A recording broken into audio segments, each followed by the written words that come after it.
caprichos da moda. As criaturas engendram tormentos nos quais tombam de forma leviana e lamentável. Dentre outros, assuma o que se refere à moda. Versatilidade no vestir e calçar, variedade para usar, armários abarrotados e as pessoas lamentando-se a ausência de trajes condignos para este ou aquele evento. Noites insones por causa de um modelo, preocupações exageradas para a aquisição de uma indumentária, roupa exclusiva para causar sensação ou extravagante para chamar a atenção. A vacuidade inspira formas de automaceração e de realização em disfarces de trapos de alto custo que logo perdem o sentido. Não são poucas as criaturas que se consideram infelizes por causa da moda, que as impede de estar em dia com os figurinos e os lançamentos últimos, e são portadoras de apenas um corpo. Veste-te para que te sintas asseado e confortável na tua roupa. Se for factível usar o que ora é aceito, fica à vontade para fazê-lo. Se não puderes acompanhar os lançamentos, usa da simplicidade e veste o que te seja possível, sem tormento nem angústia. Na maioria das vezes, ninguém nota como estás vestido, exceto quando chamas a atenção pela originalidade, pelo inusitado. Importa o que és, e não como te vestes. O invólucro ajuda, porém o importante mesmo é o produto que ele reveste. Excesso em moda? Jamais.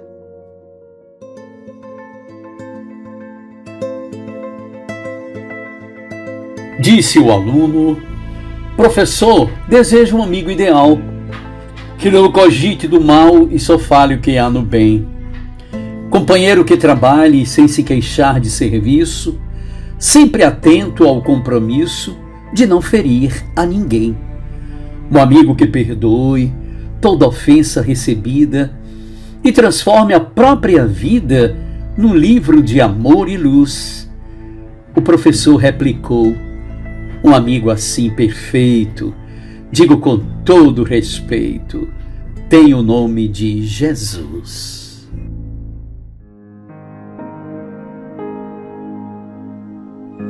Vós sois meus amigos, se fizerdes o que eu vos mando. Jesus, João capítulo 15, versículo 14.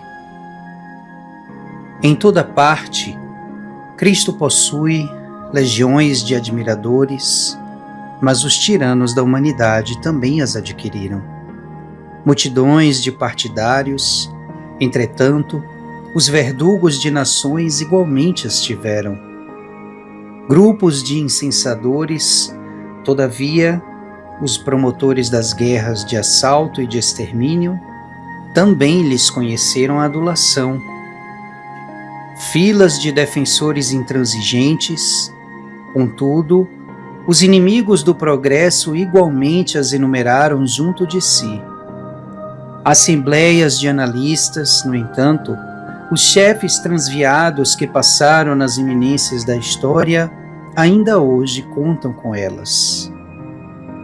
Jesus, até agora, é cercado entre os povos mais cultos da terra de inúmeros crentes e fanáticos, seguidores e intérpretes, adoradores e adversários. Mas os empreiteiros da desordem e da crueldade também os encontram. Fácil reconhecer que os comandantes da perturbação e da delinquência não conhecem amigos, de vez que o tempo se incumbe de situá-los no ponto certo que lhes cabe na vida, extinguindo a hipótese de ilusão com que se jungem aos companheiros.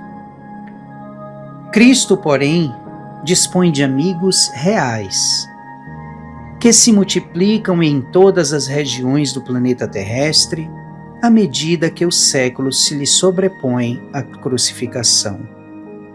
E esses amigos que existem no seio de todas as filosofias e crenças não se distinguem tão só por legendas exteriores, mas acima de tudo, porque se associam a ele em espírito e verdade, entendendo-lhe as lições e praticando-lhe os ensinos. Saudações, queridos caminhantes da estrada em busca do sagrado. Alegria imensa em mais esse encontro que reúne música, poesia e reflexões acerca da nossa busca por Deus. Sentimento nobre que une pessoas, independentemente de laços consanguíneos, é fonte de alegria e bem-estar. Quando instalado em nossos corações, é inspiração de segurança, facultando aos por ele afetados a certeza de não estarem sós, alimentando significativamente o grau de contentamento e satisfação pela vida. Por essa razão, é tema de poemas e canções que o enaltecem, constituindo em forte anelo em as relações. Para falarmos sobre esse assunto em nosso programa Em Busca do Sagrado, abordaremos o tema A Amizade. No livro 8, capítulo 1 da obra Ética a Nicômaco, o filósofo Aristóteles classifica a amizade como algo necessário à vida, pois sem amigos ninguém escolheria viver, ainda que possuísse todos os outros bens, posto que os ricos e aqueles que exercem autoridade e poder são os que mais precisam de amigos. Pois de que serve tanta prosperidade sem o ensejo de fazer o bem, se esse se faz principalmente sob a forma mais louvável aos amigos? Ou como se pode manter e salvaguardar a prosperidade sem amigos? Por outro lado, dizia Aristóteles, na pobreza e nos demais infortúnios, os homens pensam que os amigos são o seu único refúgio. A amizade também ajuda os jovens a afastar-se do erro, e aos mais velhos atendendo-lhes às necessidades e suprindo as atividades que declinam por efeito dos anos. Continuando na referida obra, não é ela, contudo, apenas necessária, mas também nobre, porquanto louvamos os que amam os seus amigos e considera-se uma bela coisa ter muitos deles. E pensamos, por outro lado, que as mesmas pessoas são homens bons e amigos. Para o filósofo estagirita, seriam 3 os tipos de amizade: por utilidade, por prazer e amizade perfeita, aquela exercida sem nenhum benefício que não o sincero desejo de servir ao amigo.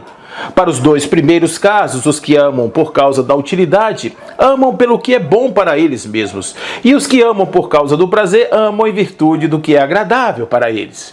Tipos que, mesmo apesar dos anos, continuam ativos em nossas relações. Para o filósofo Epicuro, pai do hedonismo, a amizade ou filia seria a maior fonte de felicidade e segurança que a sabedoria pode proporcionar para uma vida realizada. Ela é o pilar central do seu sistema filosófico, servindo como principal escudo contra a ansiedade e as dores do mundo.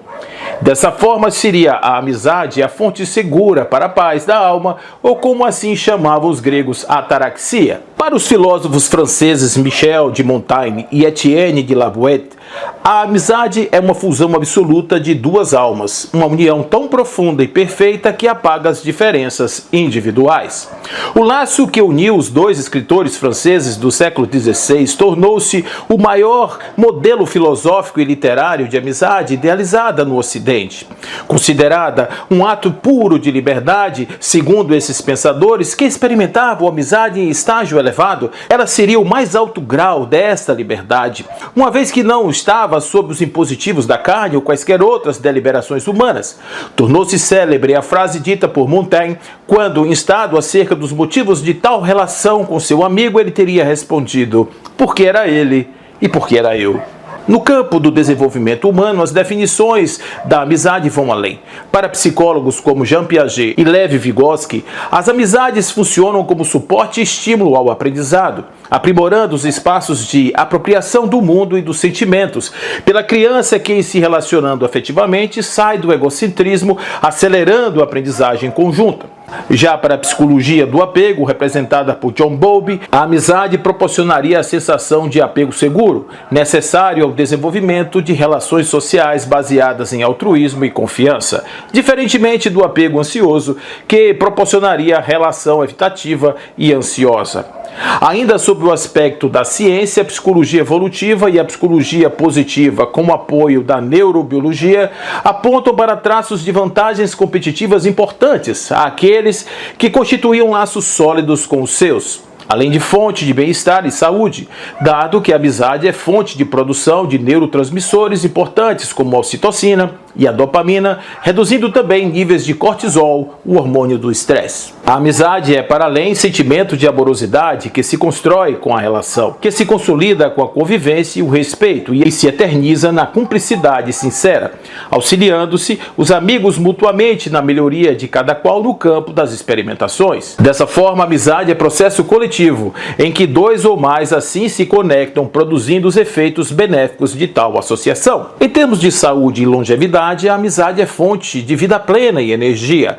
Uma famosa meta-análise da Universidade de Brigham Young, que analisou mais de 300 mil pessoas, determinou que os indivíduos com relações sociais fortes têm uma probabilidade 50% maior de sobrevivência e longevidade em comparação com os isolados. A líder do projeto, Juliane Roth-Lustad, com o resultado do estudo, afirmou que quando alguém está conectado a um grupo e se sente responsável por outras pessoas, aquele senso de propósito e significado se traduz com a pessoa tomando conta dela mesma e assim assumindo menos riscos. Por outro lado, um fator que chamou a atenção dos pesquisadores é que a convivência saudável é aquela em que se experimenta a relação face a face. Contatos à distância, mediados por mecanismos tecnológicos, não apresentam os mesmos graus de benefício, como assim afirmou Timothy Smith, outro pesquisador que participou do estudo.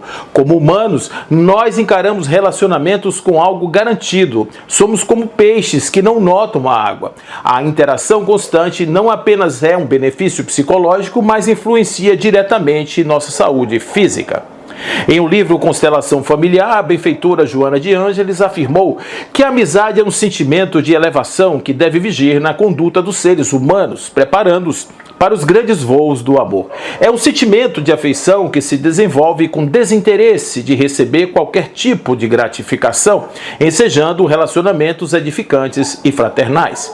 O amigo, diz ainda a benfeitora, é um tesouro que se encontra ao alcance, sempre disposto a contribuir em benefício do outro. A amizade não deve ter por meta alcançar benefícios, nem expressar manifestação de servilismo ou permuta de gentilezas. É como o sol que ilumina tudo, alcançando a delicada pétala da flor e a superfície pútrida do pântano com a mesma generosidade. Trata-se, pois, de sentimento de liame que vai além dos laços formais da vida e se estendem pelas conexões imediatas formadas pelas atrações recíprocas em os encontros humanos e pelas relações atávicas, essas forjadas no cadinho das vidas passadas em almas que se renovam para o deleite dos personagens envolvidos. Graças a ela, caminhamos juntos, afastando a solidão, na certeza de que somos companheiros, amigos, irmãos, vivendo alegres, pensando no bem. A nossa alegria é de bons cristãos, qual assim foi Jesus, o bom amigo que jamais se esqueceu de ninguém. Eu andava cego e só tão mergulhado no mundo meu. Tu me abriste os olhos para a vida e em tudo eu vejo Deus. Deus no olhar agradecido do homem faminto que ajudei, no pequeno órfão que chamou-me pai quando eu abracei. Agora é hora de agradecer tantas coisas lindas que eu vi e aprendi com você. Agora é hora de agradecer tantas tantas coisas lindas que eu vi e aprendi com você. Hoje o sol brilhou mais forte é o amor pela vida. Sinto a brisa que passando vai, cantando paz e alegria. Mesmo quando a noite chega, envolvendo a alma de dor, sei que as estrelas brilham me falando Deus é amor. Agora é hora de agradecer tantas coisas lindas que eu vi e aprendi com você. Agora é hora de agradecer tantas coisas lindas que eu vi e aprendi com você. Com você fui encontrar a flor que estava tão esquecida, a flor da amizade que me fez encontrar a vida. Sei que a flor desta amizade há de florescer para sempre, pois a gratidão é flor que nasce e vive eternamente. Agora é hora de agradecer tantas coisas lindas que eu vi e aprendi com você. Agora é hora de agradecer tantas coisas lindas que eu vi e aprendi com você. Com você fui encontrar a flor que estava tão esquecida,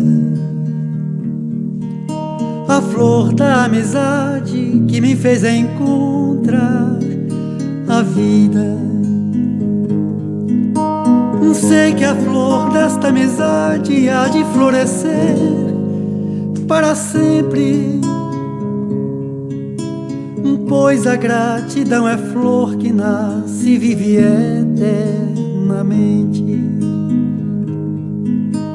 Sei que a flor desta amizade há de florescer para sempre, pois a gratidão é flor que nasce e vive eternamente. Agora é hora de agradecer tantas coisas lindas que eu vi e aprendi com você. Agora é hora de agradecer tantas coisas lindas que eu vi e aprendi com você. Agora é hora de agradecer tantas coisas lindas que eu vi e aprendi com você.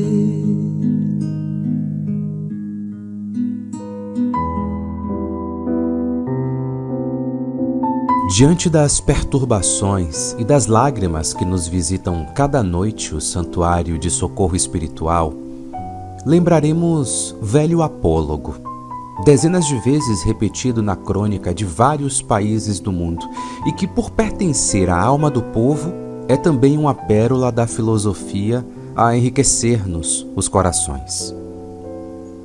Certo cavalheiro, que possuía 3 amigos, foi convocado a comparecer no fórum de modo a oferecer solução imediata aos problemas e enigmas que lhe manchavam a vida. porquanto já se achava na iminência de terrível condenação. Em meio das dificuldades de que se via objeto, procurou os seus 3 benfeitores, suplicando-lhes proteção e conselho. Arrogante, replicou-lhe o primeiro: mas não posso fazer por ti que obter-te uma roupa nova para que compareças dignamente diante do juiz. Muito preocupado, disse-lhe o segundo: não obstante devotar-te a mais profunda estima, posso apenas fortalecer-te e acompanhar-te até a porta do tribunal. O terceiro, porém, afirmou-lhe humilde: irei contigo e falarei por ti. E esse último, estendendo-lhe os braços, amparou-o em todos os lances da luta e falou com tanta segurança e com tanta eloquência em benefício dele diante da justiça, que o mísero suspeito foi absorvido com a aprovação dos próprios acusadores que lhe observavam o processo. Neste símbolo, temos a nossa própria história à frente da morte. Todos nós, diante do sepulcro, somos chamados a exame na contabilidade divina. E todos recorreremos àqueles que nos protegem. O primeiro amigo, o doador de trajes novos, é o dinheiro, que nos garante as exéquias. O segundo, aquele que nos acompanha até a porta do tribunal, é o mundo representado na pessoa dos nossos parentes ou na presença das nossas afeições mais queridas, que compungidamente nos seguem até a beira da sepultura. O terceiro, contudo, é o bem que praticamos, a transformar-se em gênio tutelar de nossos destinos e que, falando em nós e por nós, diante da justiça, consegue angariar-nos mais amplas oportunidades de serviço, quando não nos conquista a plena liberação do Espírito para a vida eterna. Atendamos assim ao bem onde estivermos, agora, hoje, amanhã e sempre, na certeza de que o bem que realizamos é a única luz do caminho infinito e que jamais se apagará.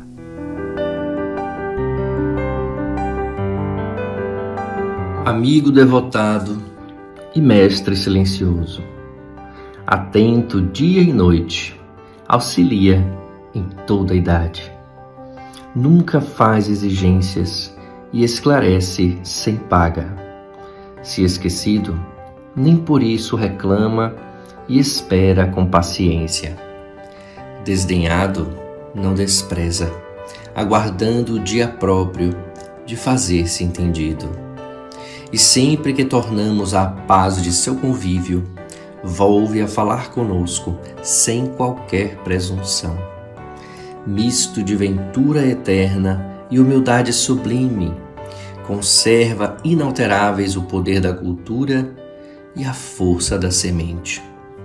Basta intentar-lhe alguém o concurso discreto e desfaz-se em auxílio.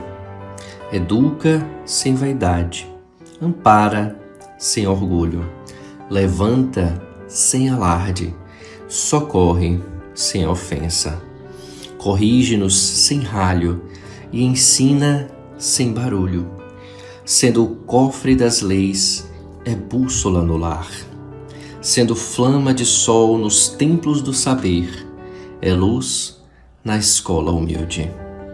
Esse amigo ideal, que a luta não corrompe e o tempo não altera, Deus nulo concedeu sob o nome de livro.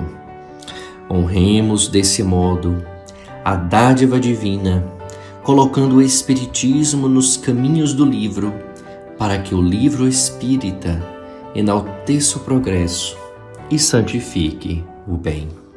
Era o alvorecer do século XX, As civilizações borbulhavam em prenúncios de desenvolvimento acelerado, sobretudo nas nações onde a Revolução Industrial havia plantado as bases do progresso a reboque das indústrias que cresciam sob a égide da exploração humana e da geração de grandes fortunas em famílias tradicionais. A distante Polônia havia passado por mudanças e o mundo experimentava os últimos suspiros de uma guerra de proporções globais. Abel Rosnowski, filho de uma família campesina e pobre, se preparava para alçar voos que modificariam para sempre seu destino.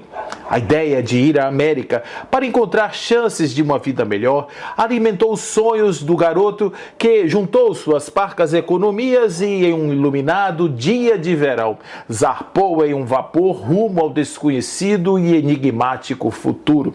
A América experimentava grandes momentos. Cidades recebiam pessoas de todas as partes do mundo.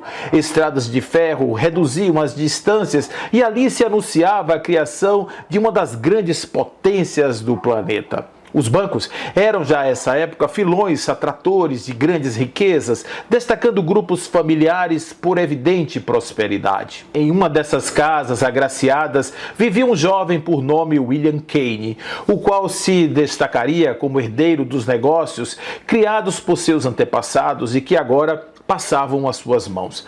Abel chegou à cidade de Nova York com uma pequena mala, muitos planos e pouquíssimos recursos, instalando-se em uma pousada próxima ao porto, custeada por serviços menores executados à beira do cais. Não tardou, por sua aguçada astúcia e grande simpatia, ele encontrasse trabalho em um hotel de uma importante rede que crescia vertiginosamente.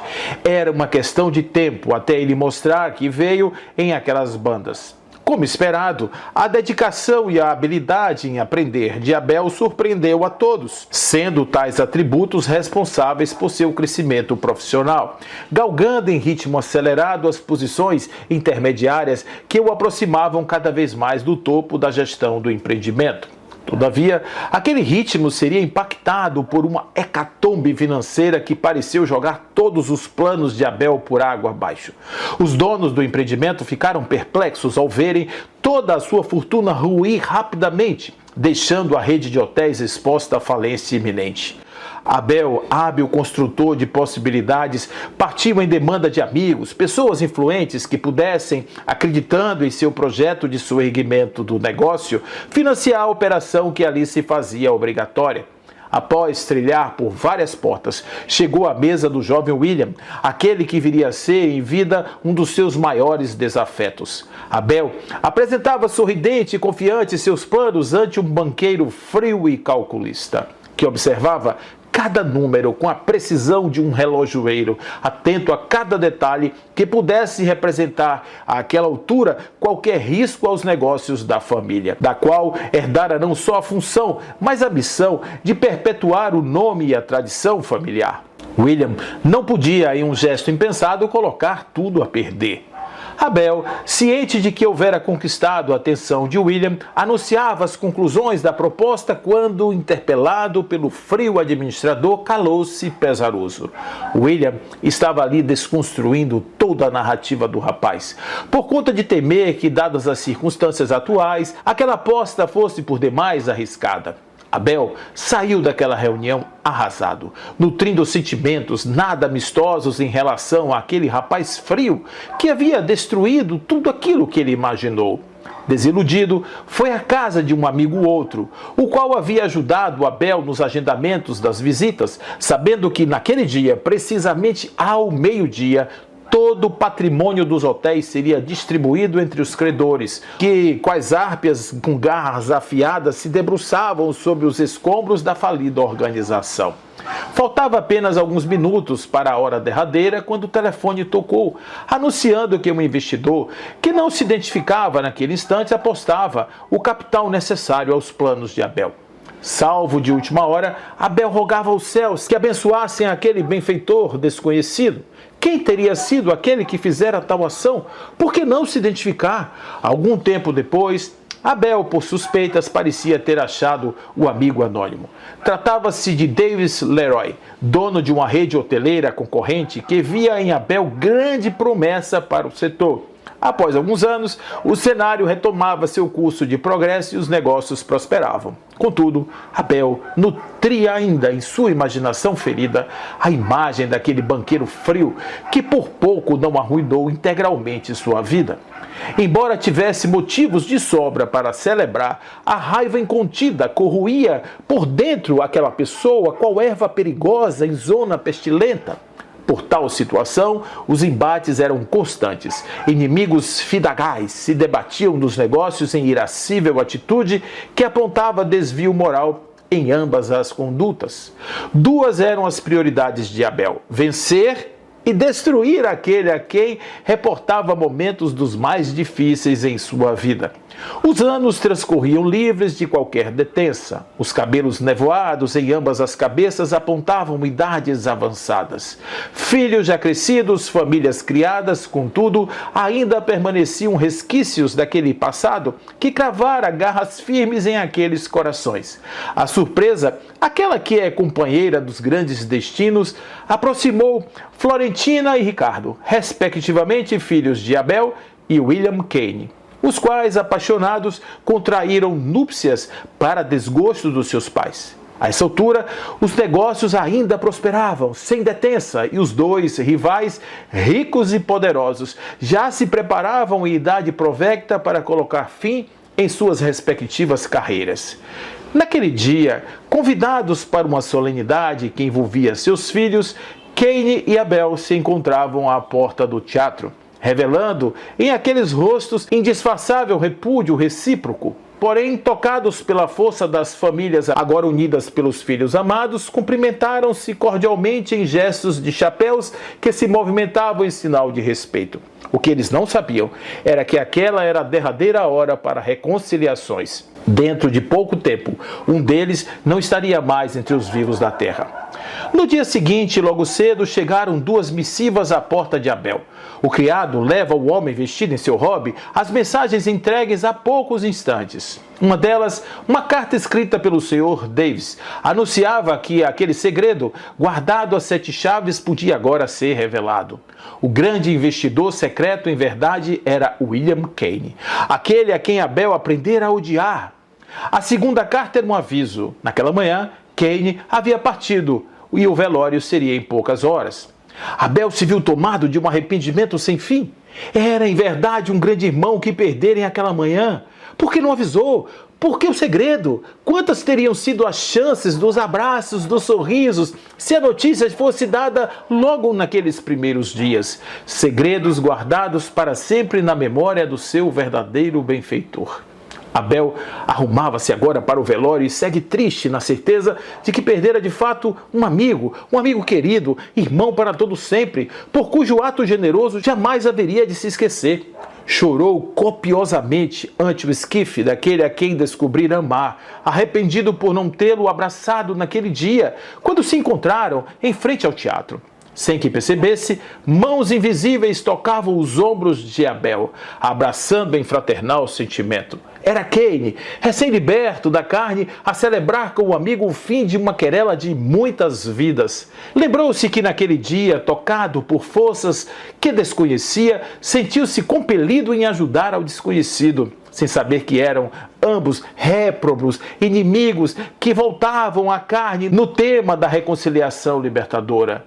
Abel sorria, afinal aqueles corações feridos pela ignorância cega e aproximados pelo amor terão agora a eternidade para reverberar essa amizade de agora para todo sempre.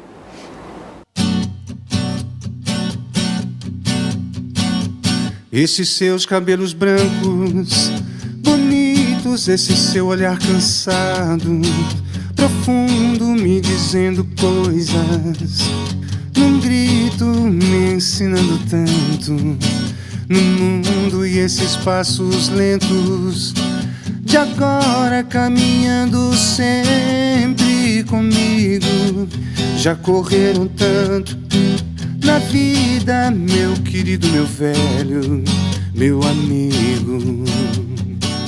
Sua vida cheia de histórias e essas rugas marcadas pelo tempo, lembranças de antigas vitórias ou lágrimas choradas, ao vento sua voz macia me acalma e me diz muito mais do que eu digo, me calando fundo da alma, meu querido, meu velho, meu amigo.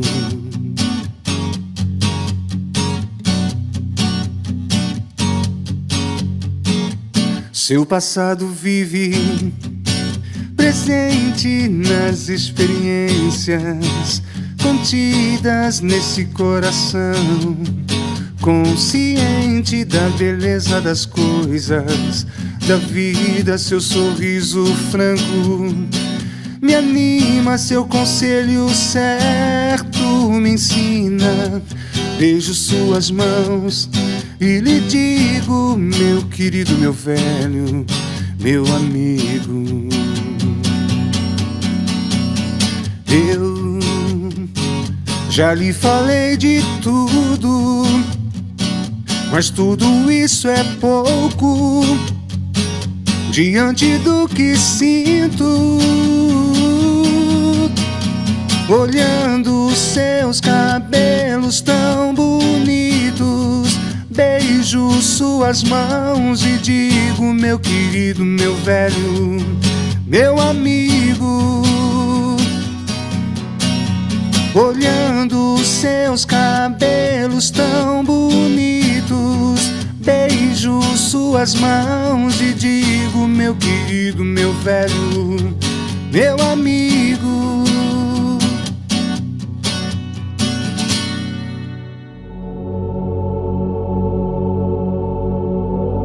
Agradeço, meu Deus, em minha prece enternecida, as almas boas que me deste à vida no campo da afeição. Agradeço os amigos que me emprestas, que me toleram falhas e defeitos e equilibram-me os passos imperfeitos, dando-me paz e luz ao coração. Agradeço-te, ó Pai, a sensação confortadora e amena com que a palavra deles me asserena em meus dias de dor, e o silêncio que fazem para as lutas, de que preciso para burilar-me, enxugando-me o pranto sem alarme, pela bênção do amor. Agradeço o socorro que me trazem, mostrando desapego nobre e raro, para que eu seja apoio ao desamparo, esperança de alguém. E a caridade com que me estimulam a ser trabalho, bênção, alegria, aprendendo a viver dia por dia nos domínios do bem.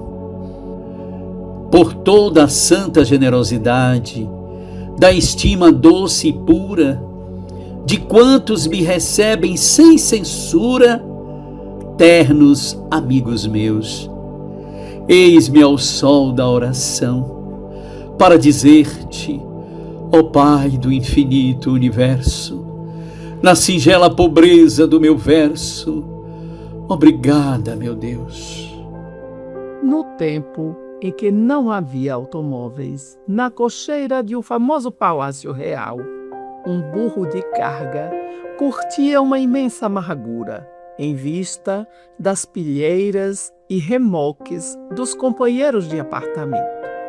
Reparando-lhe o pelo maltratado, as fundas cicatrizes do lombo e a cabeça tristonha e humilde, aproximou-se então um formoso cavalo árabe, que se fizera detentor e muitos prêmios, e disse de maneira orgulhosa: triste sina a que recebes, não invejas minha posição nas corridas? Sou acariciado por mãos de princesas e elogiado pela palavra dos reis. Pudera, exclamou um potro de fina origem inglesa. Como conseguirá um bobo entender o brilho das apostas e o gosto da caça? O infortunado animal recebia os sarcasmos de maneira resignada. Outro soberbo cavalo de procedência húngara, entrou no assunto e comentou: há 10 anos, quando me ausentei de postagem vizinha, eu vi esse miserável sofrendo de maneira rude nas mãos de um bruto amansador.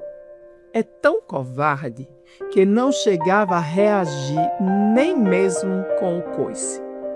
Não nasceu senão para carga e pancadas. E vergonhoso suporto-lhe a companhia. Nisto, admirável jumento espanhol acercou-se do grupo e acenou sem piedade.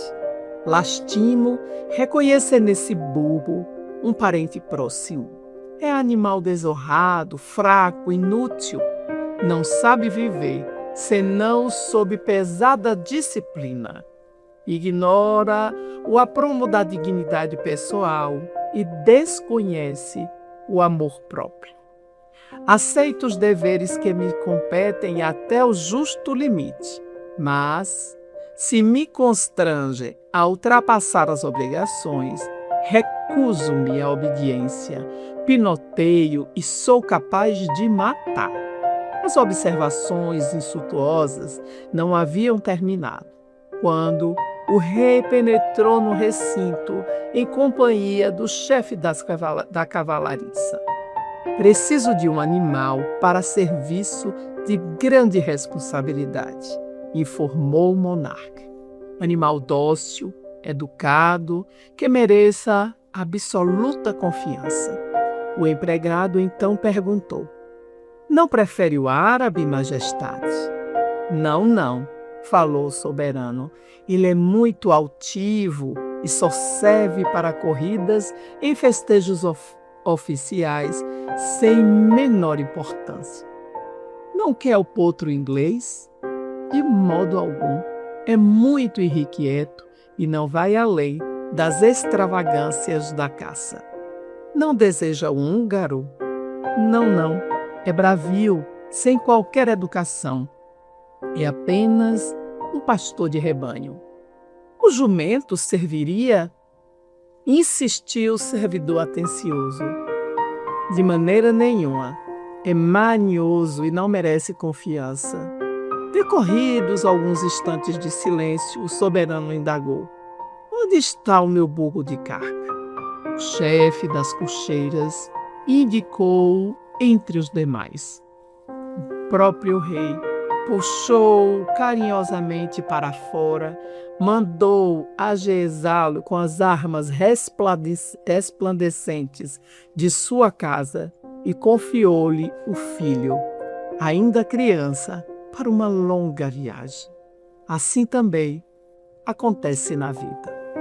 Em todas as ocasiões, temos sempre grande número de amigos, conhecidos e companheiros, mas somente nos prestam serviço de utilidade real aquele que já aprendeu a suportar, servir e sofrer sem cogitar de si mesmos.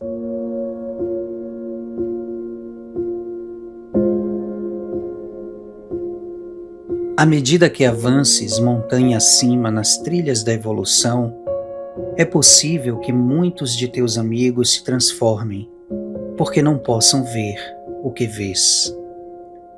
É qual se o vinho capitoso surgisse transfigurado em resíduo de fel, ou como se o brilhante longamente acariciado se metamorfoseasse em pedra falsa.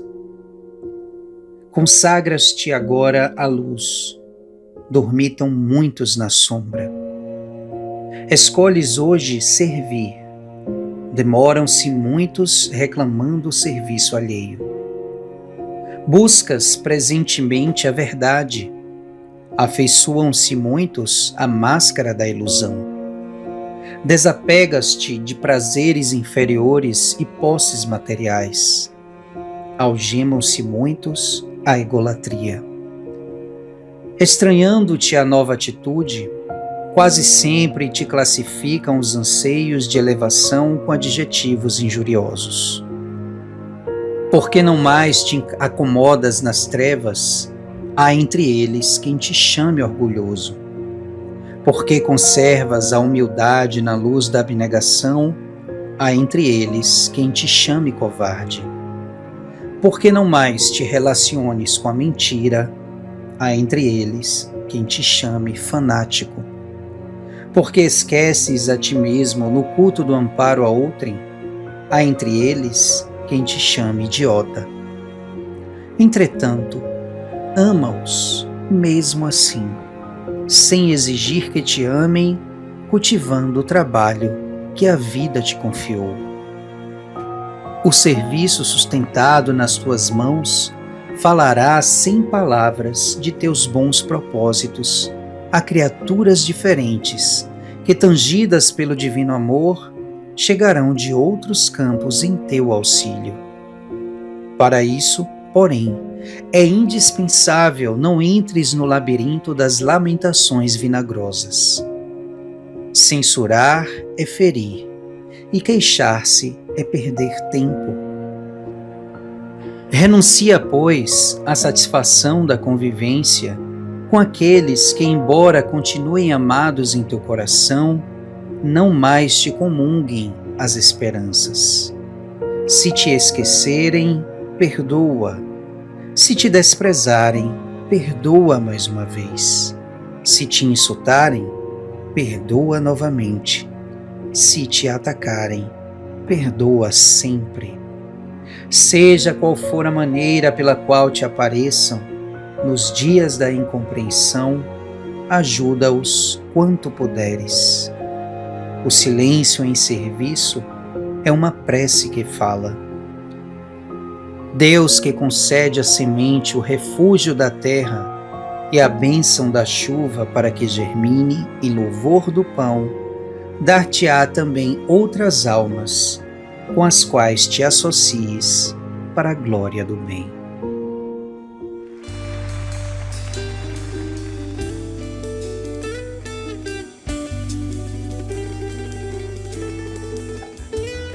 A amizade sincera é um santo remédio, é um abrigo seguro. É natural da amizade o abraço, o aperto de mão, o sorriso.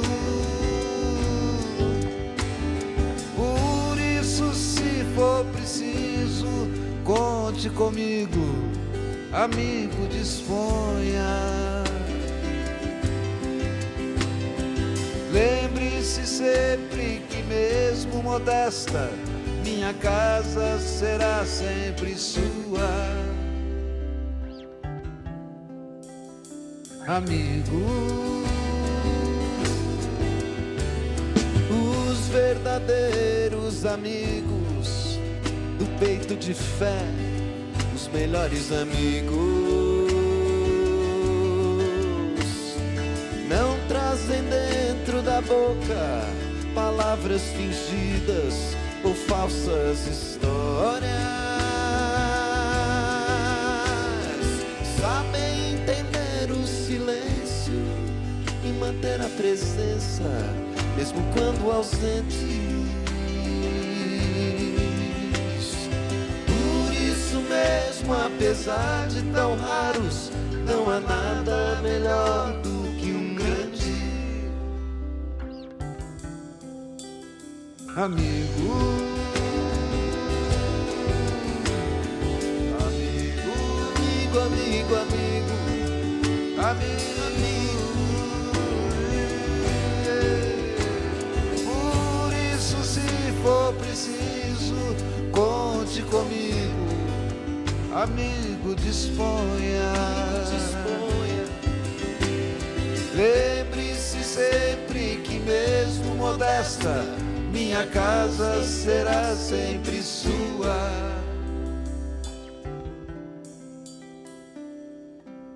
Amigo.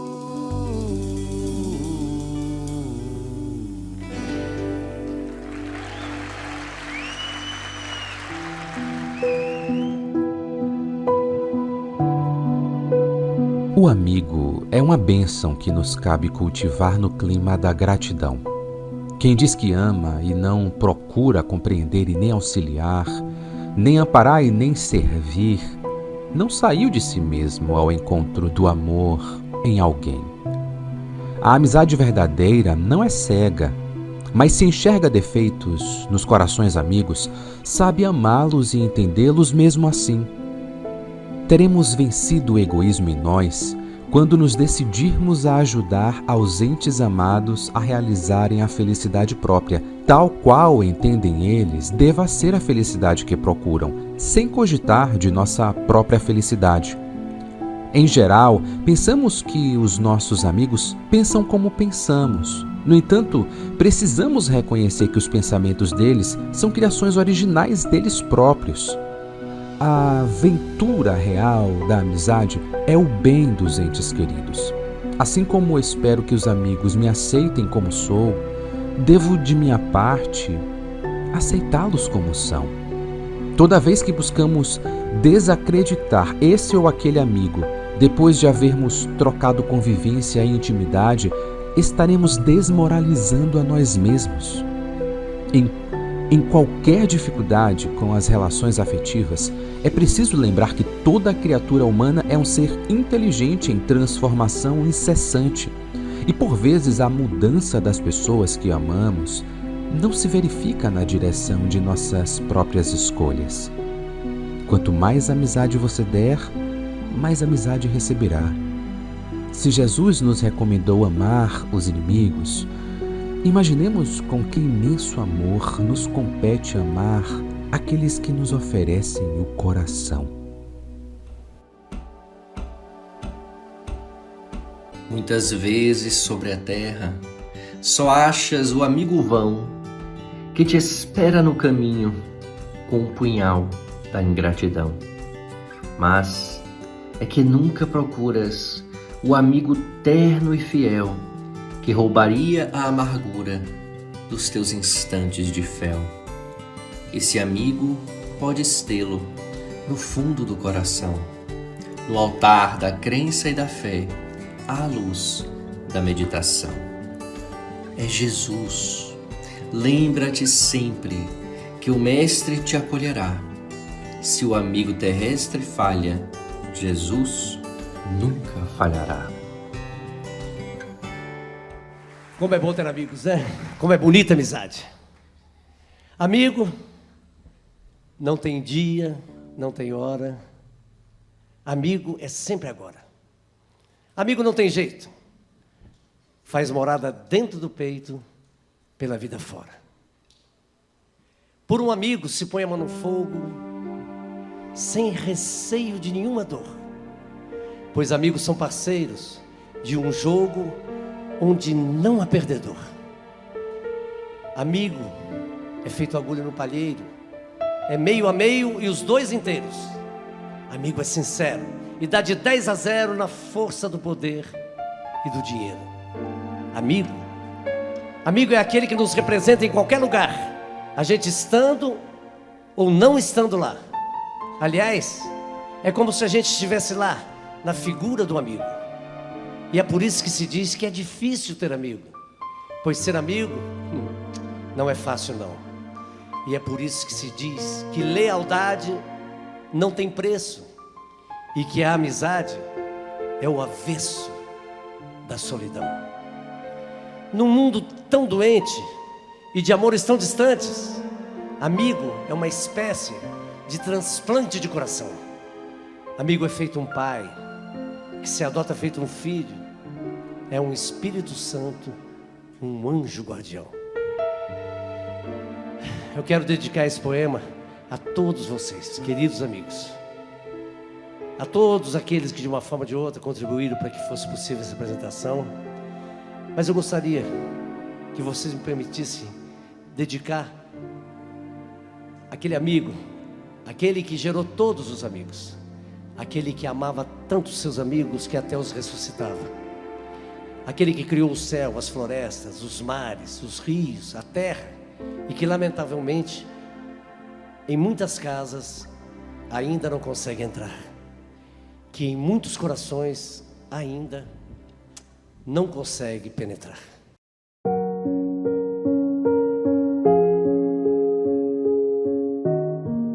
Senhor, obrigada pelos amigos que nos deste, os amigos que nos fazem sentir amados sem porquê, que têm o jeito especial de nos fazer sorrir, os amigos que sabem tudo de nós, perguntando pouco, aqueles que conhecem o segredo das pequenas coisas que nos deixam felizes.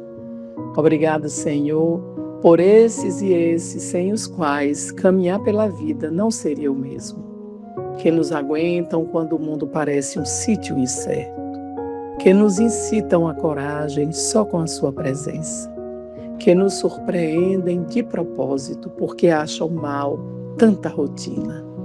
Aos amigos que nos dão a ver um outro lado das coisas, um lado fantástico, diga-se, Senhor, obrigado pelos amigos incondicionais, aqueles que discordam de nós, mas permanecem conosco, os que esperam o tempo que for preciso, os que perdoam antes das desculpas. Essas e esses são os irmãos que escolhemos. Aqueles, Senhor, que colocam o nosso lado sempre, estão sempre ao nosso lado para nos devolverem a luz da alegria. Obrigada, Senhor, pelos que trazem até nós o imprescindível do teu coração. Que seja assim.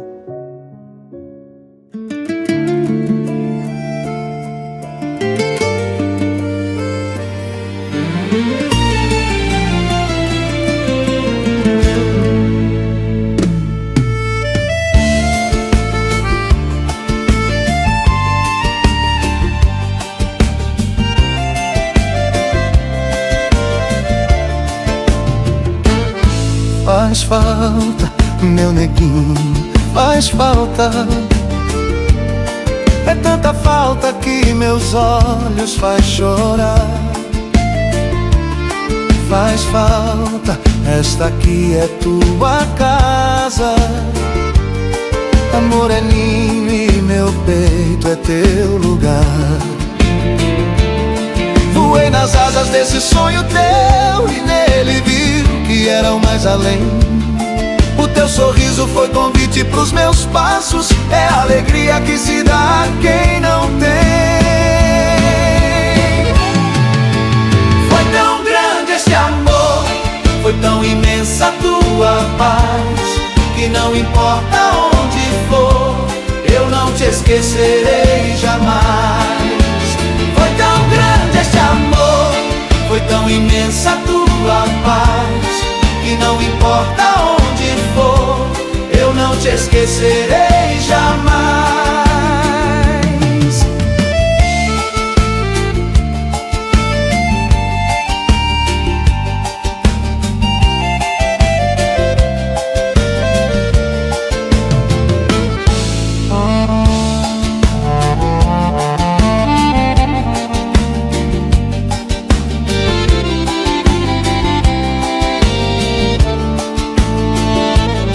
Faz falta, meu neguinho, faz falta. É tanta falta que meus olhos faz chorar. Faz falta, esta aqui é tua casa. Amor é ninho e meu peito é teu lugar. Voei nas asas desse sonho teu e nele vi o que era o mais além. O teu sorriso foi convite pros meus passos, é a alegria que se dá a quem não tem.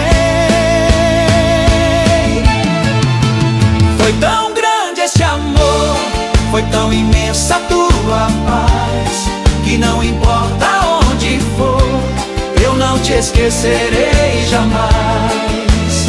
Foi tão grande esse amor, foi tão imensa a tua paz, que não importa onde for, eu não te esquecerei jamais. Foi tão grande esse amor, foi tão imensa a tua paz, que não importa onde for, eu não te esquecerei jamais.